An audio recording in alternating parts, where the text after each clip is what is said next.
the concept of a bifurcation stent. So 15 to 20% of all bifurcations are, all coronary interventions are bifurcation.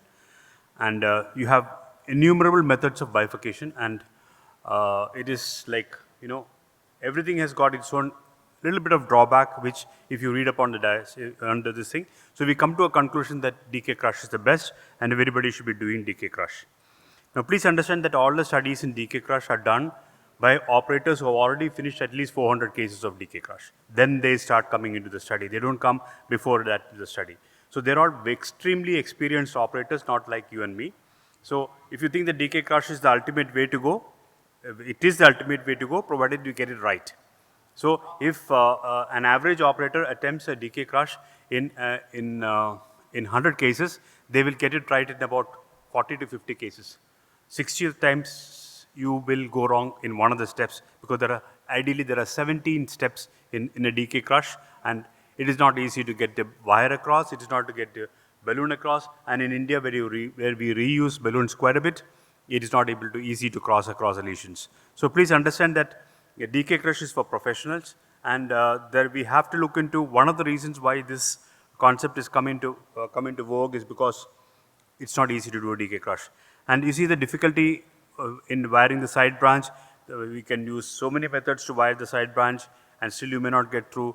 You may use a G balloon, you may use a N balloon, 1.2, 1.5, 2 sequential dilatation to get to the side branch. Too many issues. Hence this concept has come up, and I'll just like to say a few words about the stent before we go into the actual application of the stent. So this is a balloon which has got proximal end and distal end differential dilatation. So you can have a 4 millimeter proximal end and a 2.5 millimeter distal end. You can have a 3.5 millimeter proximal and 3 millimeter distal. 4, 3, any possible combinations are possible. And if you have an extremely specific combination, you can request them, they will provide you. Because it's made in India and we can just get it done within a week's time. So you have the total length, this is the 4 markers are the next things you should know about. The proximal marker, the carinal marker, the side branch ostial marker, and the side branch distal marker. Between the side branch distal marker and the side branch ostial marker is a set of closed cells. So those are the cells that should go into the side branch. Between the side branch ostial marker and the carinal marker, it is long, straight connectors, not even curved, long, straight connectors. And from the carinal marker to the proximal marker, it has got curved connectors halfway through and one set of closed cells which are called anchoring cells. So when you deploy this stent, this closed cells go into the side branch. This comes into the carina and into the proximal part of the main branch, and the anchoring struts get anchored onto the proximal main vessel. The advantage of this is that it's a culotte. It's just a modified culotte. Only thing I'm making easier for you is that instead of having so many closed cells at the bifurcation, I'm giving you an opening so that you can easily go across and stent across the bifurcation. That is the only advantage. The rest of the procedure is exactly like a culotte stenting, but crossing, recrossing becomes extremely easy because instead of having small cells to cross through, you got big holes to go cross through. That's the difference in this case.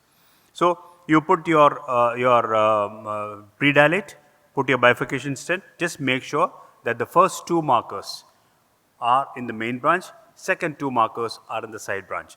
The third marker should never come into the main branch, then it becomes a normal culotte because you have brought in the closed cells into the main branch. Avoid that. That is the only step you need to be careful about. This is the deployment. After deploying, you can recross into the main branch and then deploy the main branch stent.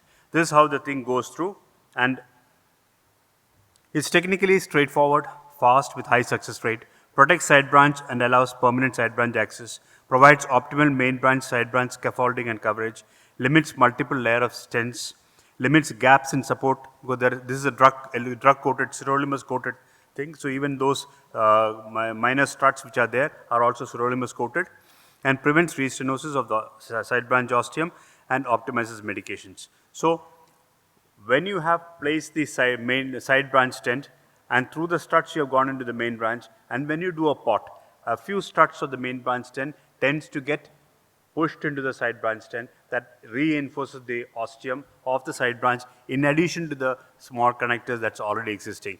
So the ostium of the side branch gets the side branch connectors from this bifurcation stent, and from the side main branch stent, they get a few struts which are also drug-eluting, so you get double drug-elution at the ostium of the side branch stent. That is a distinct advantage. I'll just show you a few cases.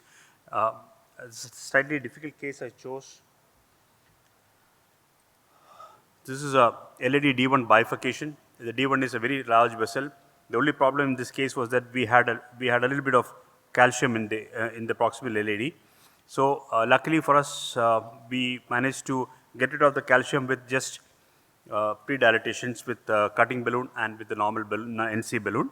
And so you can see that the ostium of the side branch is also diseased. So first step is to wire both. Once you have wired both, then after wiring, you get your balloons across into the, it's not moving, yeah. Dilate.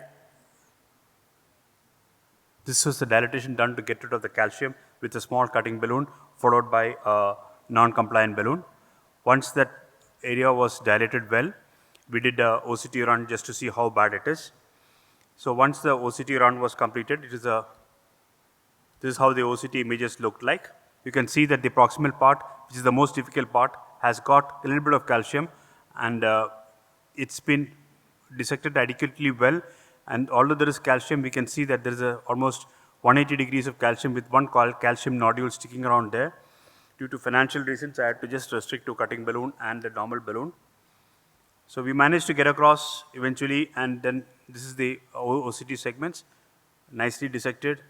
Cutting balloon has done its job quite well, except for that small area of the calcific nodule, which later on in the subsequent shots we'll see that did accept proper dilatation. This is the morphology of the LAD. So after that we went into the side branch.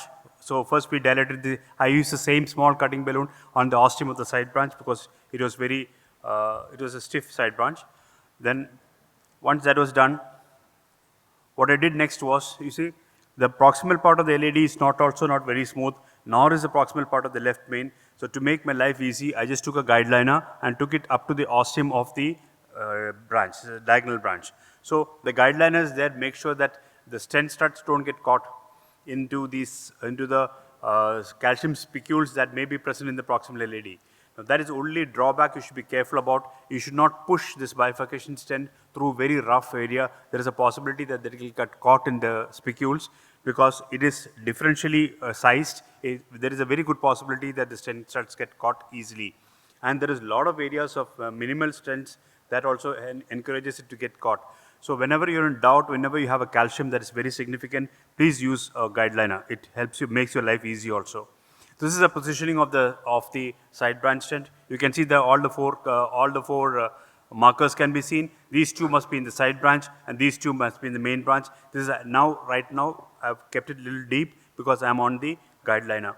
So once the guide liner is withdrawn, then I reposition the stent in such a way that the first two markers are in the main branch, and the second and third and the fourth marker is in the side branch. That's what we have achieved now. Once that is achieved, just make sure. This is the only step that you got to be extremely careful, and this is the only step which is your rate limiting step. You got to be careful that you have done it well. This is the thing. So once that has been done, then you do multiple checks just to make sure that your job is done well, and then you inflate. Once you inflate it to nominal, that's good enough. Then come out and do a pot on the proximal part of the side branch stent so that stent is not floating in the main vessel. So once that is over, you can see there was a little under expansion on the side branch stent, so I did the post dilatation. Okay. After that, what we do, I did an OCT. So now this OCT is not usually done. I just did it to show you how the thing looks like once you put in the side branch stent. So this is the D1 branch stent. You can see that the distal part of the D1 branch stent needs to be dilated a little bit more. That is the 2.5 part of it. and this is the opening which opens into the LED, and this is the stent in the LED which is showing you the anchoring stents, and between this part here and this part here is the connectors. You can see that.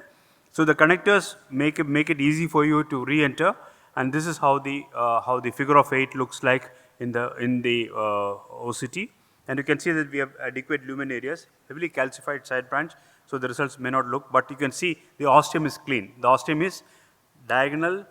I'm imaging from the LED to the diagonal, and what you're seeing, the ostium you're seeing is the LED continuing down. So re-entry into the LED will be very easy because you got such a big opening there.